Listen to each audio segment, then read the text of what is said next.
오늘 저에게 주신 하나님의 말씀은 구약성경 잠언서 29장 14절 말씀입니다. 저희들 함께 봉독하겠습니다. 왕이 가난한 자를 성실히 신원하면 그의 왕위가 영원히 경고하리라. 아멘. 기도하겠습니다. 하나님 아버지, 오늘도 저희들에게 은혜를 주셔서 하나님의 인도하심에 따라 오늘도 말씀과 기도의 자리로 오늘 하루를 시작할 수 있도록 인도하시니 감사합니다.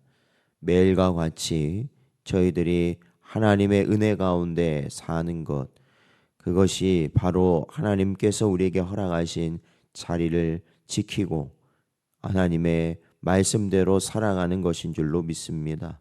주님, 저희를 불쌍히 여기시고 언제나 하나님이 주신 말씀 가운데 승리하는 삶이 되도록 인도하여 주옵소서. 간절히 바라옵고 예수님의 이름으로 기도하옵나이다. 아멘. 오늘은 잘 감당하는 것이 지혜입니다 라는 제목으로 하나님의 말씀 증거합니다. 오늘 본문 말씀을 보면 이 신원이라는 말이 등장하는데 이 원문으로는 이 쇼페트라는 히브리어입니다. 이는 본래 이 재판하다라는 의미를 지닌 단어입니다. 그런데 왕의 직무로서 이 재판이나 판결을 예로 든 것은 이제 아마 오늘날은 이 삼권 분립이라고 해서 입법, 행정, 사법이 이게 각 기관으로 독립되어 있지만 이 솔로몬 시대 같은 경우엔 바로 솔로몬의 경우에서는 이 왕의 주요 직무 중에 하나가 바로 백성을 이 판결하는 일이었기 때문입니다. 한편 성실이라는 말은 그 원문으로는 에메트라는 단어인데 이는 원래 진실함, 신실함을 의미하지만 이 직분과 관련해서는 의무에 합당하도록 충실하게 행하는 것을 의미합니다. 따라서 본절은 잠언서 16장 12절, 20장 18절, 25장 5절의 말씀과 같이 왕이 백성의 목자로서 직분에 합당하게 공의를 행하면 하나님께서도 그를 위해 왕위를 경고하게 해주시는 등 은혜를 베풀어 주신다는 것을 교훈하고 있는 것이라 할 수 있습니다. 그리고 실제로 성경을 보면 이 다윗이나 여호사밧과 같은 왕들이 하나님의 말씀을 따라 공의를 행하고 믿음을 지킬 때 하나님께서도 그들이 어디를 가든지 승리케 하실 뿐 아니라 주변 열국에까지 두려움을 주사 침략하지 못하도록 하심으로 왕위는 물론 나라까지도 부강하고 번성하게 해주셨습니다. 반면 아하스나 므낫세, 기타 많은 왕들은 수없는 악행을 저지르면서 그럼에도 자신의 왕위를 보존하기 위해 권모술수와 폭력, 우상 숭배 등 온갖 방법을 동원했지만 오히려 이로 인해서 암살되거나 이방의 침략으로 말미암아 파멸되고 말았습니다. 그렇다면 이러한 사실이 오늘날 우리에게 주는 교훈은 무엇인가?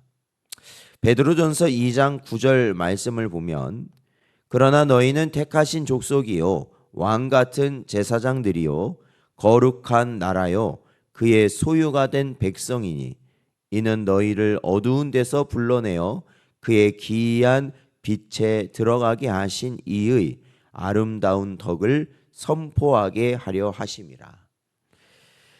그렇습니다. 이 사도 베드로는 저희가 방금 읽었던 베드로전서 2장 9절의 말씀처럼 하나님께서 낮고 천한 우리들을 택하여 하늘의 제사장이자 왕으로 삼아 주셨다라는 것입니다.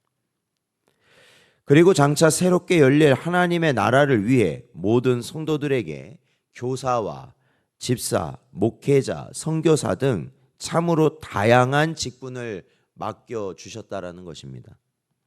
따라서 왕이 직분에 합당하게 공의를 행하면 그 자리가 경고케 되리라는 오늘 본문의 말씀과 같이 오늘날 우리가 각자의 직분과 사명에 충실할 때, 그러니까 하나님께서 우리를 부르셔서 우리에게 맡기신 일들을 우리가 충실히 잘 감당할 때 하나님께서는 우리의 모든 것을 책임져 주실 것이다 라는 말씀이죠.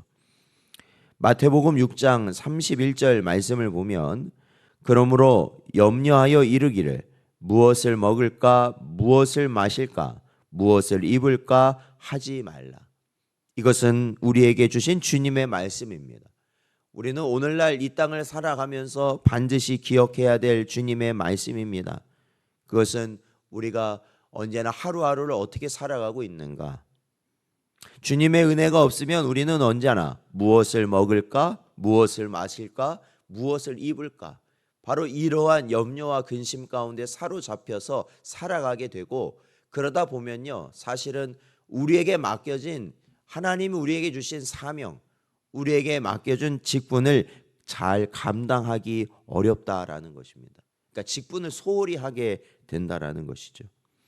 그러므로 사랑하는 성도 여러분, 오늘 우리는 이 짧은 인생을 살면서 땅만 바라보는 세상 사람들처럼 무엇을 먹을지, 무엇을 마실지, 어떻게 살아갈지 그것에 대해서 우리가 고민하고 근심하며 그거에 몰두해서 살아서는 안 된다라는 겁니다.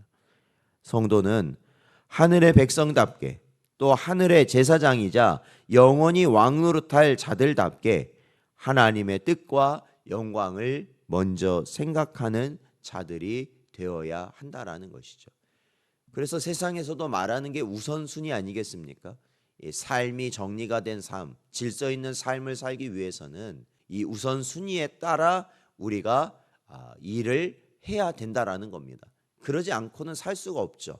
왜 그러냐면 우리가 동시에 많은 일을 한꺼번에 할 수가 없기 때문에 정해진 시간과 장소, 바로 그러한 이 한계를 우리가 가지고 살아간다면 우선순위를 가지고 살 수밖에 없다라는 겁니다. 그렇다면 우리의 우선순위는 뭐겠습니까? 하나님의 뜻과 영광을 위한 것이 우리의 우선순위입니다. 그리고 이 땅이 아니라 하나님의 나라를 소망하고 살아가는 것이 우리의 우선순위라는 것이죠. 그렇게 사는 것이 성도의 지혜입니다. 그렇습니다. 그리하여 우리의 남은 인생 동안 우리에게 주신 직분에 충성하고 사명을 위해 전심을 다하여 살아가는 여러분 되시길 바랍니다. 하나님이 우리에게 주신 교회에 주신 사명에 충성을 다하고 또한 우리가 세우도록 우리에게 허락하신 우리의 가정의 사명 그 자리에 우리가 또한 충성을 다해야 한다라는 것입니다. 그러므로 우리의 인생을 책임지시는 하나님의 은혜를 날마다 체험하며 하늘에서도 우리가 얻게 될 영원한 축복과 영광을 누릴 수 있는 복된 여러분 되시기를 주의 이름으로 축원드립니다.